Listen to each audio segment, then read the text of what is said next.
नमस्कार, मैं ज्ञानू चौधरी। आप देख रहे हैं इंडिया न्यूज़ 24। इस समय हमारे साथ मौजूद हैं कुलदीप जादौन और ये आगरा जनपद के एक छोटे से गांव बसैया से निवासी हैं और इनकी सफलता का शोरगुल इस समय आगरा जनपद में चारों ओर गूंज रहा है, क्योंकि जो सीजीएल की तैयारी कर रहे हैं उन युवाओं को पता है कि हाल ही में सीजीएल 2019 का फाइनल परिणाम आया है और इन्होंने उस परिणाम में एक मजबूत दावेदारी पेश की है। तो इनसे जानेंगे कि इनका जो सिलेक्शन हुआ है किस पोस्ट पर हुआ है और उस सिलेक्शन के पीछे इनके संघर्ष की क्या कहानी है, सारी बातें इनसे जानेंगे। तो सबसे पहले कुलदीप जादौन जी, बहुत बहुत बधाई, आपने एसएससी सीजीएल में सिलेक्शन लिया और आपको पता ही है कि इस समय एसएससी सीजीएल की परीक्षा भी चल रही हैं। तो मैं आपसे आपके संघर्ष की कहानी भी जानना चाहूँगा, साथ ही उन स्टूडेंट को आप बताने की कोशिश करें जो वर्तमान में जिनका सपना है कि वो भी एसएससी सीजीएल में अपना सिलेक्शन लें। तो सबसे पहले आप अपनी एकेडमिक पढ़ाई से स्टार्ट करें कि कहाँ से आपने शुरुआत की, आपके मन में कैसे आया कि आपको सिर्फ एसएससी सीजीएल में ही सेलेक्ट होना है, बाकी अदर आपने गवर्नमेंट जॉब की तैयारी क्यों नहीं की, सारी बातें आप बताएं। पहले तो बहुत बहुत धन्यवाद आपका। मेरी शुरुआती शिक्षा class 10th Greenland convent school Achhnera से हुई। उसके बाद मैंने 12th श्री नवल किशोर से किया और मेरे एकेडमिक्स में जैसे ही मैंने graduation Saint John's College Agra से हुई है, उसमें मैं बीएससी मैंने किया है मेरी डिग्री में। और एसएससी सीजीएल का सपना ये है कि मेरे कुछ जानने वाले हैं, कुछ रिश्तेदार हैं, वो पहले से ही सिलेक्टेड थे, तो उनके मार्गदर्शन में मैंने तैयारी की और मुझे आज सफलता हासिल हुई है। उसका लिए मैं बहुत बहुत भगवान का, अपने माता पिता का, अपने गुरुजनों का, सबका आभार व्यक्त करता हूँ। उन्हीं के आशीर्वाद की वजह से आज मैं इस मुकाम पे हूँ। तो आपको कब लगा कि आपको सिर्फ एसएससी की परीक्षा की ही तैयारी करनी है? एसएससी काफ़ी परीक्षा कराती है, जैसे एमटीएस और जीडी 10+2, फिर उसके बाद लास्ट में सीजीएल आता है। तो आपको कब लगा कि मुझे सिर्फ इसी की तैयारी करनी है, क्योंकि बाकी अदर भी गवर्नमेंट जॉब के एग्ज़ाम की भी तैयारी कर सकते थे आप? मेरा हमेशा से सपना रहा था कि मैं हमेशा बड़े उच्च पद पे पहुंचूं और मैं उसमें अभी भी प्रयासरत हूं। आगे और भी कुछ मेरे प्लान्स हैं, मैं उन्हें एग्जीक्यूट करने की कोशिश कर रहा हूं। एसएससी सीजीएल एक ऐसा एग्ज़ाम है जिससे लेवल सी, लेवल बी, ग्रेड, हर तरीके के एग्ज़ाम की नौकरी हमें मिलती हैं। तो फ़िलहाल मैं 46 ग्रेड पे एक्साइज इंस्पेक्टर के पद पर चयन हुआ हूँ, उससे मैं खुश हूँ। अभी मैं इतना भी खुश नहीं हूँ कि अपना प्रयासों को यहीं पे रोक दूँ। मैं आगे और भी प्रयासरत हूँ और हो सकता है कि अपने गांव का, अपने शहर का, अपने ज़िले का और नाम रोशन करूं। अच्छा, एक्साइज इंस्पेक्टर के पद पर पहुंचने के लिए आपने कितना संघर्ष किया? संघर्ष ठीक था। मैंने दिन रात एक ही किए हैं, आप ये मान लीजिए। सबसे कट गया था तैयारी के दौरान। तैयारी हो रही थी, दोस्तों से कोई मतलब नहीं, रिश्तेदारी में आना जाना बंद था, अपने रिलेटिव्स के यहाँ भी नहीं मैं आ जा रहा हूँ। संघर्ष बहुत कठिन था और उस संघर्ष को देखते हुए आज मैं जिस मुकाम पे हूँ, मुझे खुशी भी हो रही है कि मेरे संघर्ष को आज सफलता का दर्जा मिला है। मैं बहुत खुश हूँ उससे। तैयारी आपने कहाँ की थी? जैसे अलग अलग सब्जेक्ट की बात की जाए तो जैसे कि मैथ आपने कहाँ से क्लियर किया था, इंग्लिश कहाँ से, और बाकी जो जीके वगैरह ये कहाँ से पढ़े थे आपने? जीके वगैरह का मेरा सेल्फ रहा है। जीके और रीजनिंग का मैं किसी भी अध्यापक से नहीं पढ़ा हूँ। इंग्लिश के मेरे नीरज शर्मा सर से, आगरा में भगवान टाकीज से, वहाँ से मैंने तैयारी की। मैथ का जहाँ तक है बेसिक्स मेरे बचपन से क्लियर थे और जैसे मैं बचपन से भी मेधावी छात्रों की गिनती में रहा हूँ, तो बेसिक्स मेरे क्लियर थे। फिर भी एक मार्गदर्शन की ज़रूरत होती है, तो मैंने अंकुर शर्मा नाम के एक अध्यापक थे आगरा में, उनसे। बाकी फिर 2018 में मैं मुखर्जी नगर में भी रह के तैयारी करी। इंग्लिश क्रिस्टोफर फिनिक्स से पढ़ी और अभिनय मैथ से मैंने अब मैथ की तैयारी करी। अभिनय मैथ्स उनका नाम ही है। मुखर्जी नगर में कितने समय तक रहे थे आप? मुखर्जी नगर केवल मैं 5 महीने तक रहा था। उसके बाद पारिवारिक स्थिति ऐसी थी कि खर्चा वगैरह ज़्यादा वो का बोझ उठा नहीं सकते थे। फिर मैंने अपनी स्वाध्याय से ही अपनी अध्याय, जैसे कि बात की जाए आगरा की, आगरा भी ठीक ठाक कोचिंग हब, आगरा में भगवान टॉकीज है, काफ़ी अच्छे टीचर्स भी हैं, काफ़ी अच्छी कोचिंग्स भी हैं। आगरा और दिल्ली मुखर्जी नगर की थोड़ी तुलना की जाए तो कुछ आपको डिफरेंस लगा टीचर्स में, पढ़ाने के तरीके में? हाँ, बहुत ज़मीन आसमान का डिफरेंस है। वहाँ पे आप कंपटीशन सीखते हैं कि कंपटीशन असल में है क्या। अब वहाँ पे देखोगे लाखों छात्रों की भीड़ है। आप यहाँ भी छात्र कम नहीं है, हज़ारों की संख्या में है, लेकिन यहाँ पे उत्साह की कमी है। वहाँ आप देखोगे हज़ारों लाइब्रेरियाँ बनी हुई हैं, हर गली में लाइब्रेरी है। रात के समय भी ऐसा लगता है कि दिन ही है। छात्रों की इतनी भीड़, गलियों में इधर से उधर गुजर रहे हैं। वो फालतू गुजरना नहीं, वो लाइब्रेरी से रिलेटेड चीज़ें हैं। मैं भी उनमें से ही एक हूँ। दिन रात में लाइब्रेरी में ही पढ़ा रहा, अपने कोचिंग के समय के अलावा मैं हमेशा लाइब्रेरी में अपना समय व्यतीत करता था। अच्छा, सबसे ज़्यादा बेनिफिट आपको कहाँ से मिला? सेल्फ स्टडी से मिला या टीचर्स पे किसी कोचिंग में पढ़ के मिला या इंडिविजुअल टीचर से पढ़ के मिला? मैं सेल्फ स्टडी पे ज़्यादा बिलीव करता हूँ। टीचर केवल आपको एक रास्ता दिखा सकते हैं, लेकिन चलना उस रास्ते पे आपको खुद से ही है। तो उन्होंने सिलेबस कंप्लीट कराया, एक मोटा मोटा आइडिया दिया कि ऐसे ऐसे करके आप इस शिखर तक पहुँच सकते हैं, लेकिन आपको जाना खुद ही होगा, अपने पैरों से आपको सफ़र तय खुद ही करना है। तो मैंने सेल्फ स्टडी पे ज़्यादा फोकस किया, सेल्फ स्टडी से ही हुआ है सब।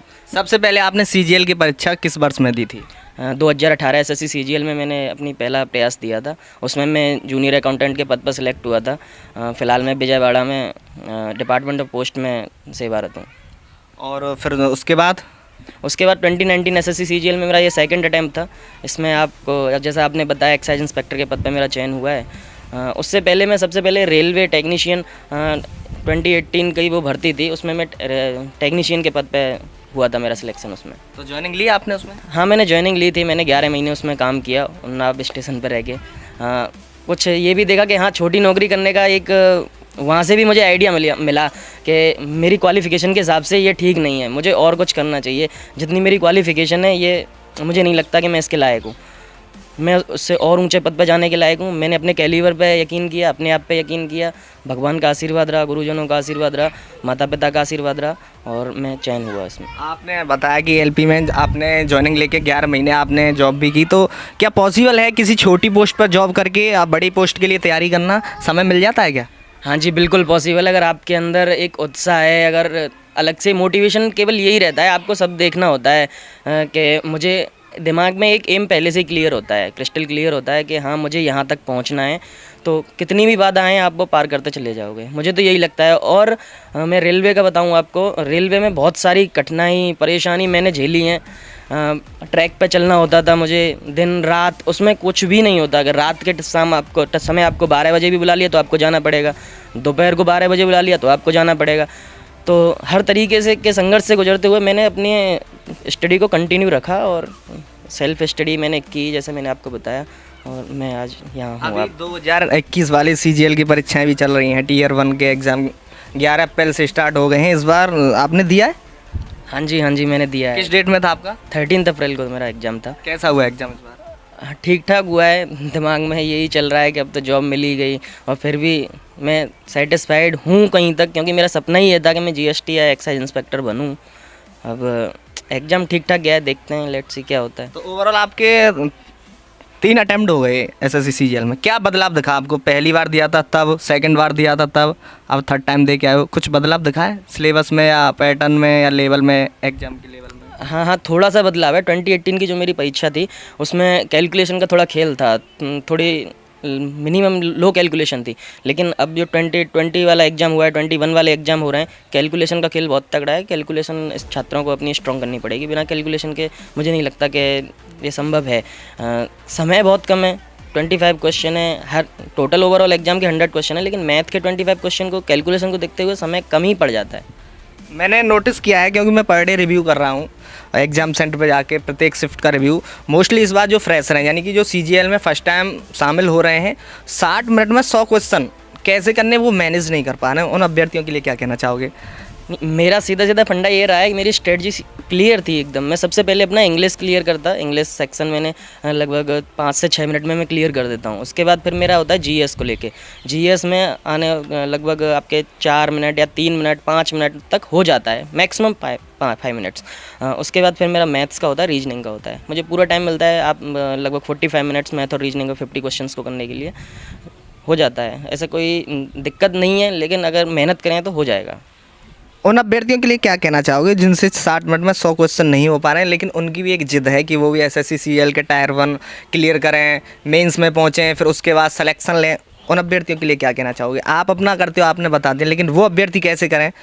फर्स्ट टाइम CGL में शामिल हो रहे हैं, फ्रेशर हैं, उनके लिए क्या कहना चाहोगे? सबसे पहले तो यही है कि बहुत से अभ्यर्थी ऐसे होते हैं कि बिना सिलेबस कंप्लीट किए परीक्षा में बैठ जाते हैं, तो वो गलती नहीं करनी है। मेरे हिसाब से मुझे ये लगता है कि पहले अपना सिलेबस कंप्लीट करें, उसके बाद अपनी थोड़ा सेल्फ स्टडी में अपनी कैलकुलेशन वगैरह स्ट्रॉन्ग करें, स्पीड लेके आएँ, मॉक टेस्ट लगाएं, ज़्यादा से ज़्यादा मॉक टेस्ट लगाएं अपना सिलेबस कंप्लीट करने के बाद। और मॉक टेस्ट ही मुझे लगता है कि ऐसी है, उससे सफलता आप पहुँच सकते हैं। आप डेली अगर मॉक टेस्ट लगा रहे हो, उसका एनालिसिस कर रहे हो और हर सेक्शन का आपको एनालिसिस करना है। ऐसा नहीं कि आपने मैथ का कर लिया, रीजनिंग का कर लिया, वो चीज़ें ऐसी नई आपको मिल रही हैं तो अलग से एक मॉक टेस्ट की बुक नोटबुक भी बना सकते हैं, वहाँ से आप उसका एनालिसिस करके आगे रिवीजन के तौर पे आपको उसको ले सकते हैं। अच्छा, हमने नोटिस किया है आपने काफ़ी संघर्ष किया है और बताया, अभी ऑफ कैमरा भी काफ़ी बातें हुई आपसे, काफ़ी बातें बताई, क्योंकि ऑन कैमरा इतनी बातें नहीं हो पाती हैं, वीडियो काफ़ी लंबी भी हो जाती है, मेन बातों पे टॉपिक्स पे बात की जाती हैं। अच्छा ये बताइए, आप ग्रामीण माहौल से हो और आसपास ग्रामीण माहौल में इतनी सुविधा नहीं मिल पाती है कि कोई इतने उच्च पद पर पहुँचे या इतनी अच्छी एग्ज़ाम की तैयारी करे, तो काफ़ी कैंडिडेट हैं वो भी ऐसे ही माहौल से हटकर उनकी एक ज़िद है कि वो भी एक अच्छे मुकाम पर पहुँचें, उनके अंदर मेहनत करने का भी जज्बा है। तो क्या आपको कुछ ऐसी परिस्थितियों का सामना करना पड़ा? लोगों ने आपसे ऐसा कुछ कहा कि यार तुझसे नहीं हो पाएगा, या घर वालों को बोला कि यार बच्चे को बाहर भेजा है आपने, वो बर्बादी करेगा, कुछ नहीं कर पाएगा, ऐसा सामना किया आपने ऐसी परिस्थितियों का? ऐसी बहुत सारी समस्याएं सामने आई, परिवार वालों को, पिताजी को भी लोग बोल रहे हैं, मुझे भी लोग बोल रहे हैं, डायरेक्टली मुझे नहीं बोल रहे हैं तो मेरे दोस्तों को बोल रहे हैं, अल्टीमेटली बात मेरे तक तो आ ही जानी है। पर यह है कि लोगों के कहने से क्या है कि जैसे कि कहा है, कुछ रीत जगत की ऐसी है जहाँ हर एक सुबह की शाम हुई, तू कौन है तेरा नाम है क्या, यहाँ सीता भी बदनाम हुई।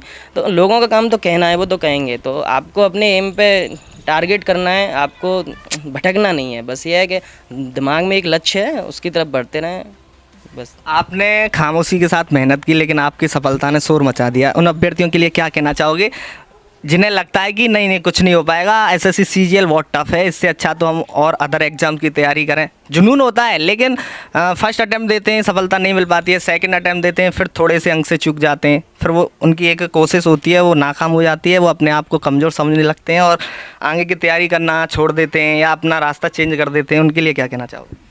मुझे लगता है कि हमेशा असफलता ही हमको सिखाती है। असफल होने का मतलब ये नहीं है कि आप उस चीज़ के काबिल नहीं हैं, आपको प्रयास करते रहना चाहिए, मेंटली स्ट्रांग रहना चाहिए और ये है कि कोशिश करते रहें बस। कोशिश करने, जैसा कहते हैं, कोशिश करने वालों की हार नहीं होती, तो यही है कि कोशिश करते रहना चाहिए, आपको कंसिस्टेंसी है वो बना के रखनी चाहिए। अगर कहीं भी असफलता आपको मिल रही है तो आपको ये नहीं है कि वहाँ रुक जाना है, आगे बढ़ते रहना है, उस असफलता से सीखना है कि गलती हमारे किस वजह से हुई, कि हमको आगे क्या करना है, अपना एम क्या है, अपने फैमिली की भी सोचना होता है, अपने आप की भी सोचना होता है।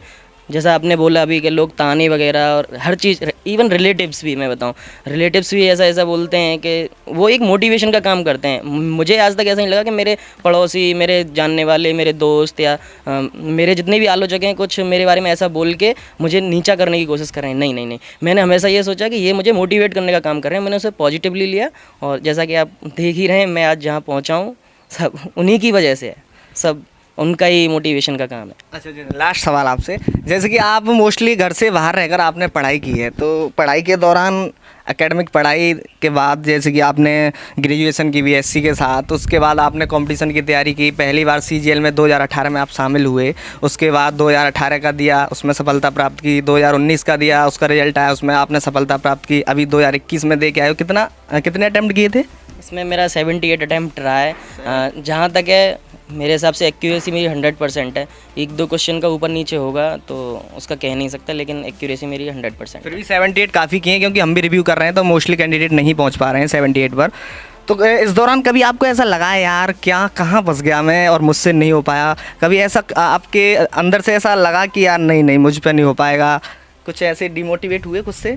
हाँ, हमेशा हर 7वें दिन डिमोटिवेट हो जा रहा हूँ। हर 7वें दिन मैं आगरा में ही रहता था, मैं घर आता, हर 7वें दिन मैं घर आ रहा हूँ, अपनी फैमिली कंडीशन देख रहा हूँ, अपनी पारिवारिक स्थिति, आसपास के लोगों से भी कुछ सुनने को मिल रहा है, तो वो भी एक मोटिवेशन का काम करता था। मैं हमेशा 7वें दिन घर आ रहा हूँ, इसका मतलब ये नहीं था कि मेरी ज़रूरत की चीज़ें ही मैं घर से लेने आ रहा हूँ, ऐसा नहीं है। मैं एक मोटिवेशन के तौर पर भी घर आता था अपने, कि मैं जाऊँगा घर, मैं अपने पिता को देखूँगा, अपनी माँ को देखूँगा, तो मुझे उससे एक मोटिवेशन मिलेगा। हमेशा मेरे पिताजी ने भी मेरा मोटिवेशन करने का काम किया है, अकेले में मुझे बैठा के हर तरीके का मोटिवेशन दिया है। आध्यात्म से भी जुड़े हैं, हमेशा उनका रहा है कि आपके भागवत, महापुराण, गीता वगैरह से उसमें से एग्जाम्पल दे दे के मुझे एक प्रेरित करने का काम उन्हीं ने किया है। और मेरी सफलता का सबसे ज़्यादा श्रेय मेरे माता पिता को ही है, मैं उन्हीं को देना चाहूँगा, गुरुजनों का आशीर्वाद, भगवान का आशीर्वाद, बस। अच्छा, एक और सवाल, वैसे मोस्टली कैंडिडेट बताते नहीं हैं, सीक्रेट रखते हैं, आपका शेड्यूल क्या रहा है 24 आवर्स? मोस्टली क्या स्टूडेंट 24 आवर्स तो पढ़ नहीं सकते, पढ़ाई के अलावा आप अपना एंटरटेनमेंट किस क्षेत्र में करते हो? मेरा कोई शेड्यूल तो कोई नहीं था कि मुझे इस टाइम ड्यूरेशन में ये सब्जेक्ट पढ़ना है, इस टाइम ड्यूरेशन में ये सब्जेक्ट पढ़ना है। मेरा फंडा क्लियर था। मेरा ये रहता था, मैं अगर कोई सब्जेक्ट एक पढ़ रहा हूँ, अगर उसमें बोर होने लग गया तो मैं अपना वो सब्जेक्ट उठाता जिसमें मुझे सबसे ज़्यादा एंटरटेनिंग होता था। मेरा एडवांस मैथ मुझे करने में बहुत मज़ा आता था। मैं ज्योमेट्री करने लग गया, इंग्लिश पढ़ते पढ़ते बोर हो गया तो। अगर मैं जीएस पढ़ते पढ़ते बोर हो रहा हूँ तो फिर मैं मैथ हमेशा मेरा एंटरटेनिंग सब्जेक्ट था, एंटरटेनमेंट मेरा मैथ ही था। उसके अलावा क्रिकेट भी मैं खेलता हूँ, मतलब ठीक ठाक ही आता है, इतना ठीक नहीं, अपने आप को रिफ़्रेश करने के लिए क्रिकेट सबसे बढ़िया। और कोई other hobbies? Other hobbies book reading सबसे ज़्यादा, मैंने काफ़ी नॉवेल्स भी पढ़े हैं और हमेशा न्यूज़पेपर रीडिंग। मेरा एक कंपटीशन का सीधा था कि मेरी हॉबी न्यूज़पेपर रीडिंग मैंने बनाई कि वो मुझे एग्ज़ाम में भी सफलता हासिल करने में मेरा साथ दिया न्यूज़पेपर ने सबसे ज़्यादा। इंग्लिश में जो भी ठीक ठाक स्कोर हो पाता है मेरा न्यूज़पेपर की वजह से है। अच्छा, कभी आपने जैसे कि लाइब्रेरी के दौरान आप ऑनलाइन क्लासेस ले रहे हो तो कभी आपने भी किया कि कोई वेब सीरीज़ वगैरह या कोई सॉन्ग या कोई मूवी बीच में देखी हो? हाँ, वेब सीरीज़, काफ़ी सारी वेब सीरीज़ आज के चलन में हैं, तो मैंने बहुत सारी मोस्टली वेब सीरीज़ देखी हैं। एक एंटरटेनमेंट, रिफ़्रेश कर रहे हैं खुद को। अब लाइब्रेरी में जैसे आपने बोला कि वहाँ क्रिकेट तो खेल नहीं सकते, हॉबी है हमारी, तो बुक रीडिंग ठीक है। बुक रीडिंग में भी एक पॉइंट ऐसा आता है कि आप बोर हो जाते हो, एकदम बोटलनेक हो जाता है। हाँ, उसके बाद फिर मेरा यही होता था, चलो वेब सीरीज़ देख लेते हैं, मूवी देख लेते हैं। मेरा ठीक रहा है। मूवियाँ भी मैंने थिएटर में भी जाके देखी हैं, ऐसा नहीं है कि मूवीज़ भी पूरा एंटरटेनमेंट में कहीं कोई कसर नहीं रही है। पढ़ाई के साथ साथ एंटरटेनमेंट भी रहा है, ज़रूरी है, बिल्कुल बहुत ज़रूरी है। पढ़ाई ऐसा नहीं है कि हर समय आपको 24 घंटे ही पढ़ाई करनी है। 24 घंटे से मतलब कि आप केवल सो ही रहे हो और अपनी ज़रूरत की चीज़ें काम ही कर रहे हो, ऐसा नहीं है। उसके साथ साथ थोड़ा एंटरटेनमेंट भी होना चाहिए, अपने आप को रिफ़्रेश भी करते रहना चाहिए टाइम टू टाइम। चलिए, बहुत धन्यवाद, बहुत अच्छा लगा आपसे बात करके। तो अभी ये हमारे साथ कुलदीप जादौन थे और एसएससी सीजीएल 2019 का जो परिणाम आया है उनमें इन्होंने एक्साइज इंस्पेक्टर के पद पर सिलेक्शन लिया है। आगे 2021 जो अभी रिसेंटली 11 अप्रैल से लेकर 21 अप्रैल तक जो एग्ज़ाम चलने वाले हैं, इन्होंने भाग लिया। 13 अप्रैल को ये एग्ज़ाम दे के आए सेकेंड शिफ्ट में, तो 78 अटैम्प्ट करके आए 100% एक्यूरेसी के साथ। और बता रहे हैं कि इंग्लिश में 25 में से 25 हैं, मैथ में भी 25 में से 25 और आपके रीजनिंग में भी जितने भी किए हों, लेकिन थोड़ा बहुत जो डाउट है इनका जीके में, बाकी सारी बातें इन्होंने बताई। अगर कुछ भी पूछना है अदर कैंडिडेट से भी हम बात करेंगे। काफ़ी कैंडिडेट हैं जिन्होंने 2019 एसएससी सीजीएल में सफलता प्राप्त की है, तो आप अपने सवाल जो भी हैं आप अपने कमेंट में पूछ सकते हैं। और बाकी कंटिन्यू हम 21 अप्रैल तक आपको प्रत्येक दिन प्रत्येक शिफ्ट का रिव्यू दिखाते रहेंगे। तब तक के लिए आप हमारे साथ बने रहिए और अभी तक हमारा चैनल सब्सक्राइब नहीं किया है तो जल्दी से करके बेल आइकन दबा लो। तब तक के लिए आप अपनी तैयारी बरकरार रखिए, अपना ख्याल रखिए और देखते रहिए इंडिया न्यूज़ 24। ऐसी ही शानदार खबरें सबसे पहले देखने के लिए इंडिया न्यूज़ 24 चैनल को अभी सब्सक्राइब कर बेल आइकन जरूर से दबाएं।